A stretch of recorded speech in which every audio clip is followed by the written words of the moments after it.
Everyone wants to live an inspired life, yet so many people search for happiness following the footsteps of peers and taking advice from people who have different values and outcomes to which they're searching. There are people born into wealth, graduated from the best universities in the world, and there are people who have none of that and yet are living extraordinary lives full of fulfillment and reward. The purpose of this podcast is to share insights and strategies that allow you to question the status quo and think freely, so you can design your life and be who you want to be. We get one life. Time is our most valuable asset.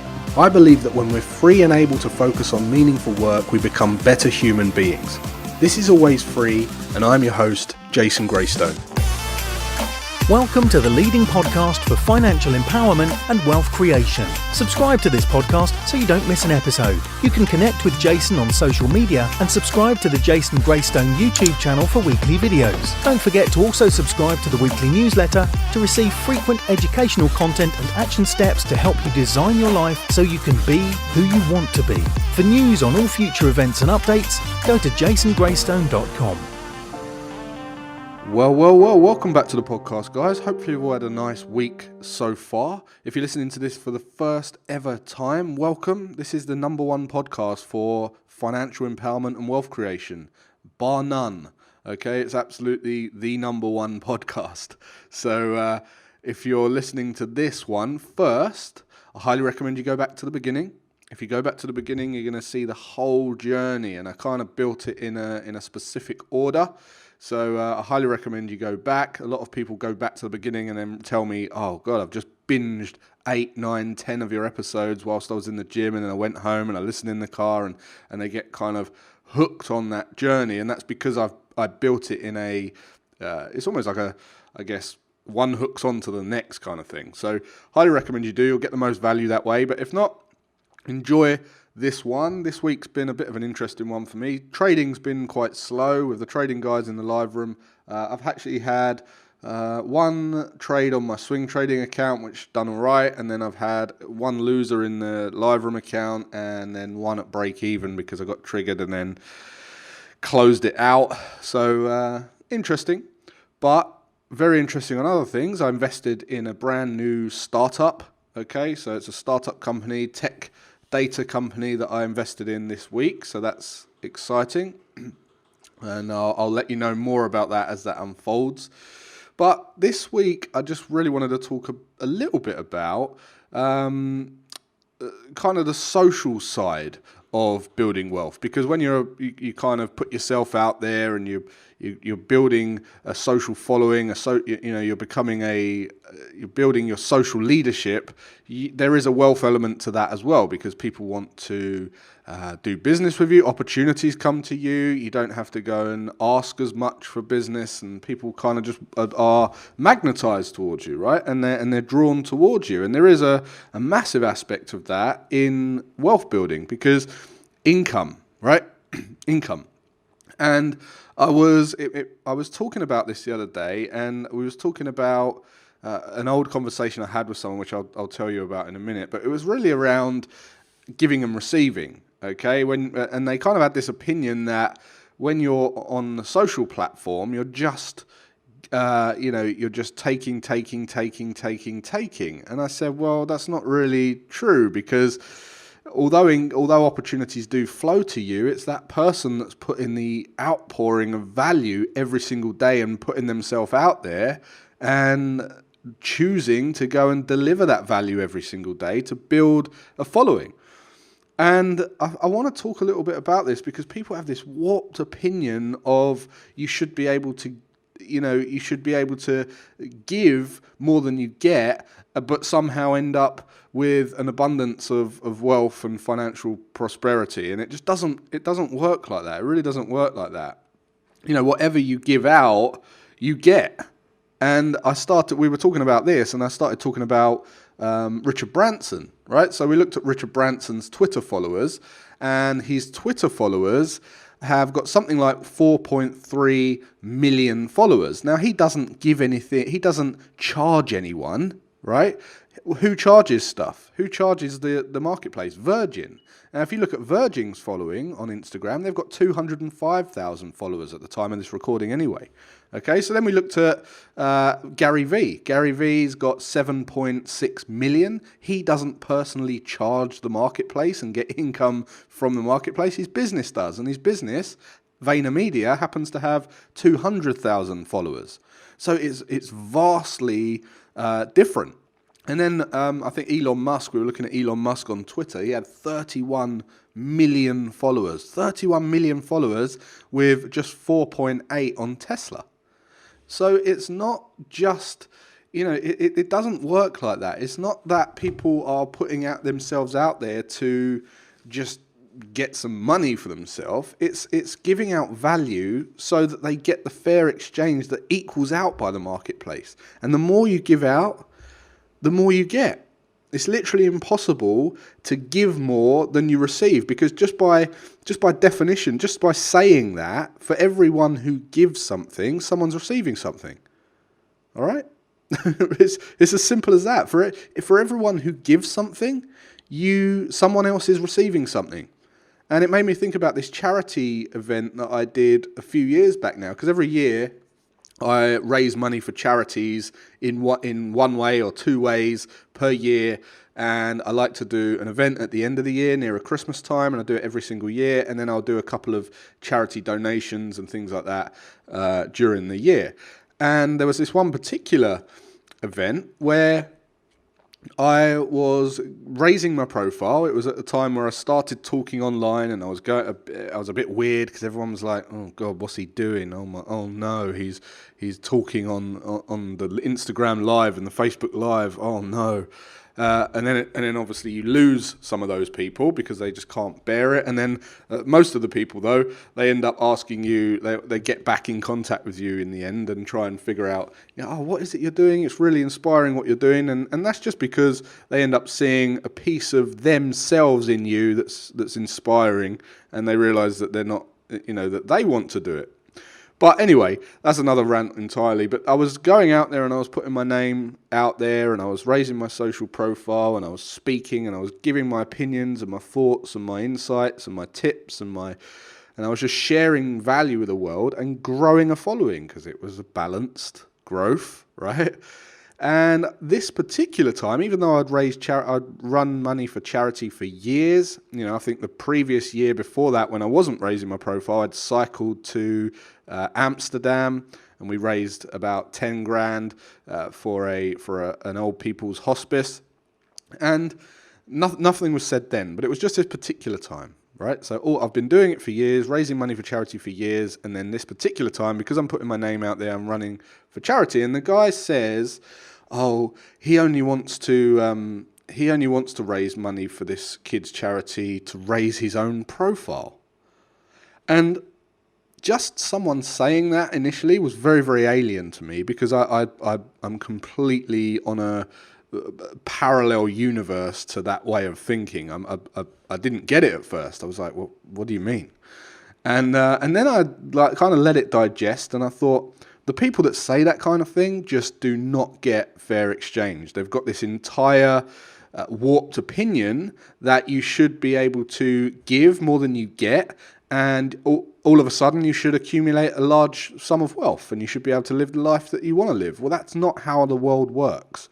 What I said to the guy was, yeah, I do want to raise my profile because the more I raise my profile, the more I'm going to continue to do these charitable events, and the more difference I can make. The more difference I make, the more I use that as leverage to raise my profile, and then the more I raise my profile, the more money I can raise and the more difference I can make.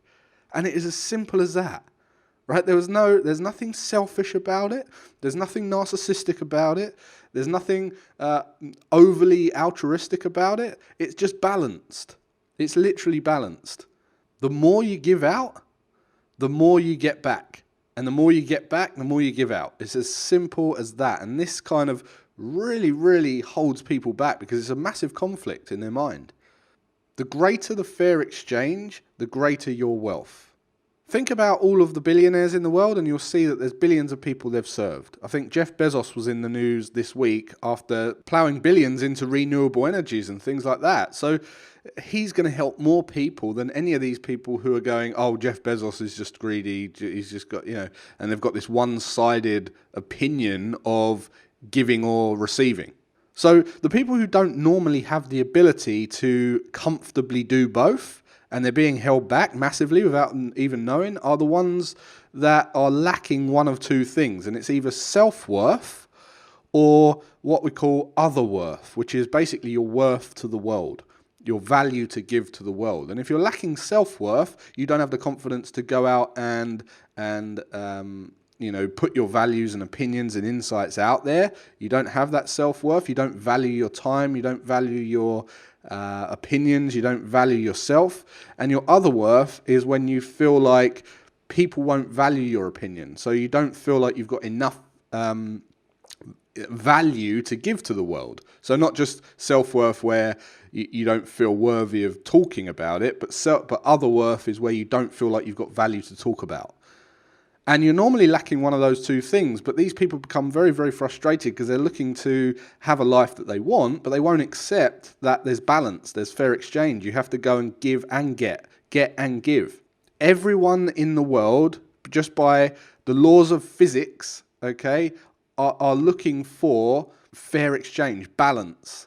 Even when you get married, right? And this is a big one. People find it difficult to accept that whenever you marry someone, usually you're marrying someone who is slightly opposite to you, okay? So that you're basically filling the void of areas of life that you aren't motivated by, or you don't necessarily want to, you're not driven by, okay? And there's something missing. It might be something that you're not naturally gifted at, not naturally inspired by, not naturally interested in. Some people love family and relationships and social. Some people love business and wealth building and money and very academic. Some people are very creative. Some people, and normally when any successful relationship I've seen, people are opposite. When they're the same, it's normally a level of disempowerment there. When they're exactly the same and they just like one thing each and it's the same thing, there's a level of disempowerment because neither of them are challenging and supporting one another to help each other grow. You see the couples that just sit on the sofa watching TV and they're kind of putting on weight, getting overweight, they're smoking and they're just watching all of the series on TV and there's no balance. So they're on this spiral downwards. But it's normally the couples that have got, both sides balance that thrive because they understand that each of them support and challenge one another in the areas that the other one isn't, strong in. But even when you're getting with someone and you're trying to find a partner and, anyone who's going to get married, basically the questions going through their head is, what is in it for me? That's it. It's what is in it for me? And if you don't believe that, then you're delusional because of course you're thinking that. Why wouldn't you be thinking that? What are you just going to say, oh, no, don't worry about it. I'll write my life off. I'm just going to serve this person forever now. I don't want my own opinion, of course you're thinking, what's in it for me? And if you don't believe that, then why do marriages break apart? Well, they break apart because he didn't show me attention. He didn't give me the care that I wanted. He didn't provide me with this. She didn't do this for me. She didn't do that for me. She left me for someone else because of this or that. And the reason people leave each other is because one of their values is not being met. One of their needs is not being met. When they originally met, that's what the question was. And it's subconsciously because of the infatuations initially, but it's subconsciously there. It's like you're scanning this person. You're asking yourself, what is in this for me?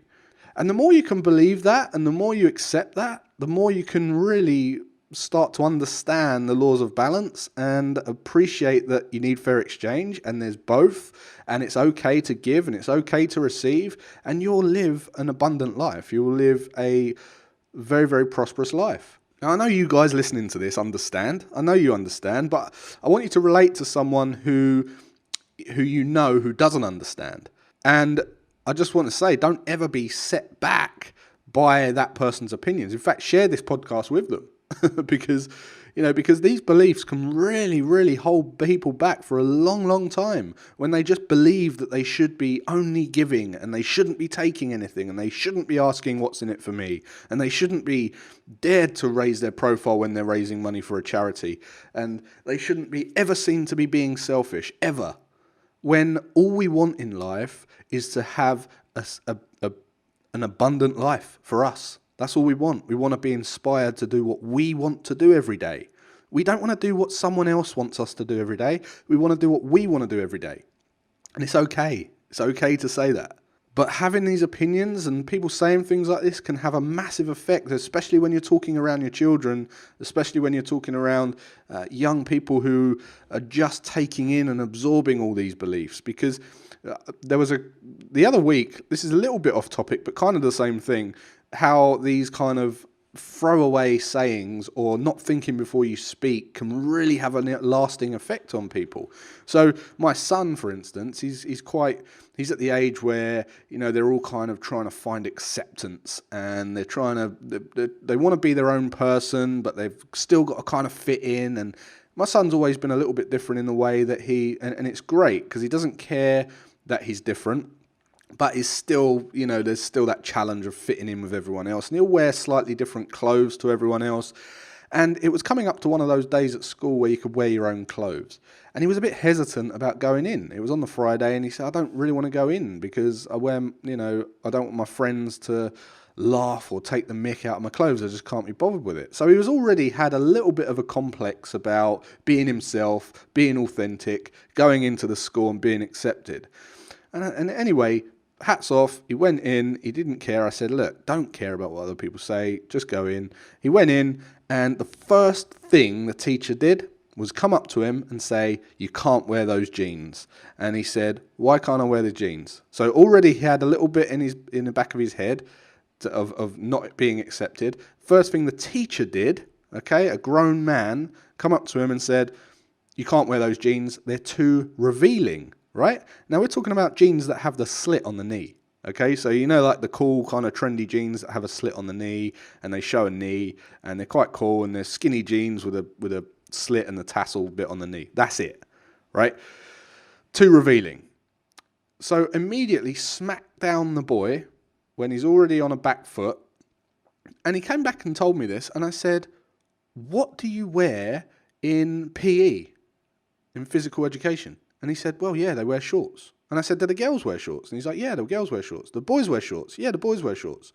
The boys wear shorts. Yeah, ridiculous. Like that teacher has literally not taken the time to even think and have his own opinion and own mindset. He's just going by this rule that's been indoctrinated into him by the school, and it's a rule. And no one's questioning the rule. They're just saying it's too revealing. You can't wear it. They don't take into consideration the feelings and the vulnerabilities of adolescence, and the hormones and the change in hormones at that level. They don't care. They just say these things, and that can have a massive, long-lasting impact on people. Kind of off topic from what I was talking about before, but it still goes back to these beliefs that we have really, really hold us back. Really, really hold us back because let's say, for instance, that my son wanted to go out and talk about his style of clothing. He might not now. And that's going to be that will be something that will hold him back if it's not addressed, if it's not balanced and neutralized. So the sooner you can accept that, the better. If you just think outside the box and you think a little bit differently, you can have literally a completely different life. But most importantly, you can be, do, and have whatever you set your mind to. So that's really it. I hope I think it's a little bit of a shorter session, but that's it for this week, guys. Hopefully you got value from that. As I say, share it with someone who you think will get value. If you've resonated with it, just hopefully you take it on board, and if you've been holding yourself back a little bit, don't. Just accept it's all about balance. The whole universe is about balance. And that's it. So enjoy the rest of your week. And until next week, have a great rest of your day and weekend, and I'll see you then.